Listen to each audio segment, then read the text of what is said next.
हाँ, आज honourable minister food and civil supplies के साथ में हमारा मीटिंग हुआ और ओवरऑल सिचुएशन उड़ीसा में पेट्रोलियम प्रोडक्ट के सप्लाई का, पेट्रोल और डीजल की सप्लाई के बारे में डिटेल में डिस्कशन हुआ।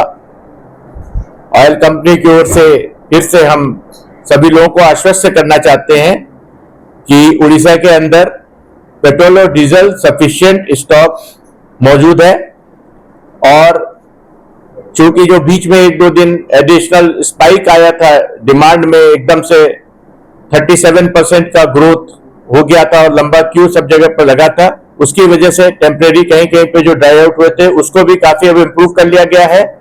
हमारे सभी टर्मिनल सप्लाई लोकेशंस कल रात में देर तक चले, कुछ लोकेशंस तो रात में 12 बजे तक ऑपरेट हुए और सभी सप्लाई लोकेशंस को सभी कंपनियों को निर्देशित कर दिया गया है कि आज भी वो पूरे उसमें चलेंगे, फुल फ्लेज ऑपरेशन उसमें चलेगा कंटिन्यूअस, और संडे को भी इन टर्मिनल में कंटिन्यूअस ऑपरेशन कल भी चलाया जाएगा छुट्टी के बावजूद भी, ताकि सभी जगह पर सभी रिटेल आउटलेट में एक्स्ट्रा तेल अवेलेबल रहेगा। हमारी बस आप सबसे यही रिक्वेस्ट है, आपके माध्यम से हमारी उड़ीसा को ये रिक्वेस्ट है सभी जनता को कि पैनिक करने की बिल्कुल जरूरत नहीं है, क्यू में बहुत लंबी लाइन लगा के खड़े होने का जरूरत नहीं है। तेल सफिशिएंट मात्रा में सभी रिटेल आउटलेट में उपलब्ध है।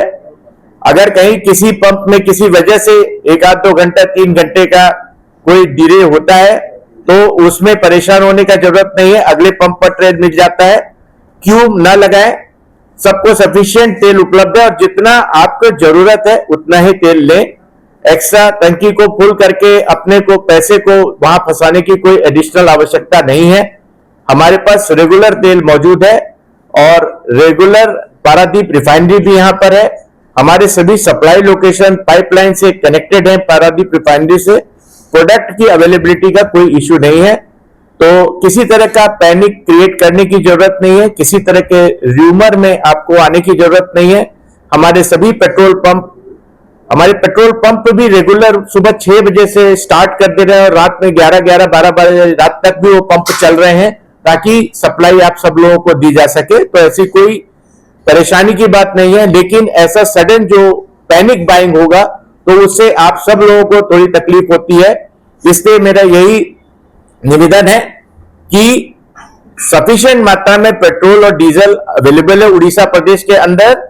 आप आराम से जैसे पहले लेते आ रहे थे पिछले 2 महीने से, उसी तरह से अपना तेल लें और प्रोडक्ट सभी लोगों को मिलता रहेगा। इसमें देखिए 2-3 चीज मैं स्पष्ट करना चाहता हूं। हमारे यहाँ करीब टोटल 2800 पंप है उड़ीसा के अंदर सभी कंपनियों को मिला के, उसमें से 80 पंप लगभग ऐसे थे जो युद्ध के पहले भी बंद थे। नील सेलिंग पंप हम बोले जाते हैं, वो किसी न किसी डिस्प्यूट की वजह से पहले भी वो बंद थे सभी कंपनियों के मिला करके, और उसमें पहले भी तेल नहीं आता था। वो पंपों को अगर छोड़ दिया जाए तो इसके अलावा हम लोग ये इंश्योर कर रहे हैं कि सभी पंपों को रेगुलर सप्लाई हमारे यहां से जाती रहे। अगर जैसी भी सूचना मिलती है, इसमें सभी ऑयल कंपनियों के भी आपस में ग्रुप बने हुए हैं और जहां भी ये सूचना मिल रही है कि किसी पेट्रोल पंप में तेल नहीं है तो तुरंत कंसर्न ऑयल कंपनी को निर्दिष्ट किया जा रहा है और वहां पर तुरंत तेल की सप्लाई पहुंचाई जा रही है। इसीलिए जैसा आपने कहा कि अभी इंप्रूवमेंट देखने को मिला है पिछले कल की तुलना में आज, ये इंप्रूवमेंट इसीलिए है कि रेगुलर सारी ऑयल कंपनीज कंटिन्यूअसली इस काम में पूरी रात स्पेशल टास्क फोर्स लगी हुई है और जिस भी पंप के बारे में ऐसी कोई सूचना मिल रही है तुरंत उसको शेयर किया जा रहा है कंसर्न कंपनी को और सप्लाई इंश्योर कराई जा रही है। तो अभी ओवरऑल सिचुएशन काफी इंप्रूव हो चुकी है और आगे कोई पैनिक की जरूरत नहीं है। रेगुलर सप्लाई इसी तरह से मिलती रहेगी और 1-2 दिन में कल भी और परसों भी हमारे सभी सप्लाई लोकेशन तीनों कंपनियों के रेगुलर चलेंगे। संडे के दिन भी हम लोगों को निर्णय किया है कि हम इसको ऑपरेट करेंगे ताकि ये सभी पंपों पर समुचित मात्रा में पेट्रोल और डीजल उपलब्ध रहे। Thank you very much.